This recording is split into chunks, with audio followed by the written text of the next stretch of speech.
Past few days, I had been tagging along with a matchmaking group. My intention? To enjoy the free food and drinks at the events while blending into the lively atmosphere. Honestly, I wasn't there to find love, but rather to amuse myself by observing the dating habits of modern bachelors and bachelorettes. The group wasn't just young singles. Among the members were a handful of elderly women eagerly seeking matches for their children. One day, one of these aunties dropped a bombshell that sent the group into a frenzy. She casually announced, "I own 53 rental properties, 3 villas, and 5 adorable cats. All of this, plus additional assets, will be inherited by my only son. On top of that, I'm prepared to give my future daughter-in-law a monthly allowance of $50,000.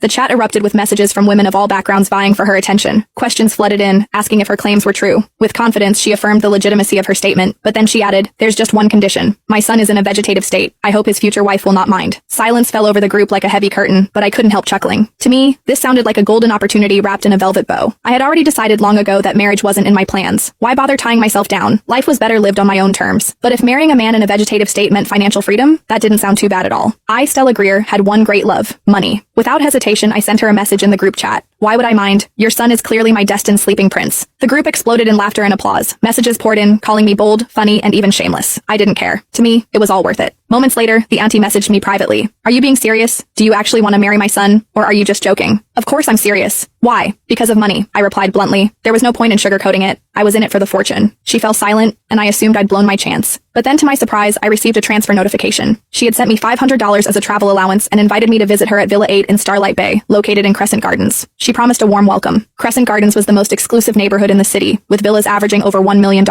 This woman wasn't just rich, she was obscenely wealthy. Grinning, I shamelessly accepted the money and set off immediately. When I arrived at Villa 8, I was greeted by an atmosphere of luxury and grandeur. The villa's exterior was stunning, with meticulously maintained gardens and an air of nobility that made me feel slightly out of place. After straightening my hair and smoothing my clothes, I rang the doorbell. A glamorous woman in her 40s opened the door, her smile radiant. She exuded sophistication, looking no older than her early 30s. Her flawless skin and impeccable fashion sense made me feel like I was meeting a celebrity. "Hello, my name is Stella Greer," I introduced myself, extending a hand. "I'm a graduate of a prestigious Ivy League university, currently preparing for the civil service examination." The woman, Abigail Winslow, shook my hand warmly, her eyes gleaming with approval. "You're young, beautiful, and accomplished." "Wonderful." After exchanging pleasantries, she invited me inside, pouring tea as we sat in the opulent living room. She asked about my background, family, work, and aspirations. My parents divorced when I was young, and neither of them kept in touch. "I've been on my own ever since," I explained. "As for work, I'm a fashion designer with an annual salary of around $100,000. Abigail nodded thoughtfully, her expression unreadable. She didn't press further and soon gestured for me to follow her upstairs. "Are we going to meet my sleeping prince now?" I teased. She smiled. "Yes, my son is also my precious sleeping prince." We climbed to the 3rd floor and entered a bedroom. I wasn't expecting much. I'd already prepared myself for a purely transactional relationship. I didn't need to fall in love. I only needed to secure the deal and fulfill my duties. But the moment I saw him, my breath hitched. There he was, lying peacefully on the bed. His long lashes cast delicate shadows on his cheeks, and his features were so exquisite they seemed sculpted by an artist.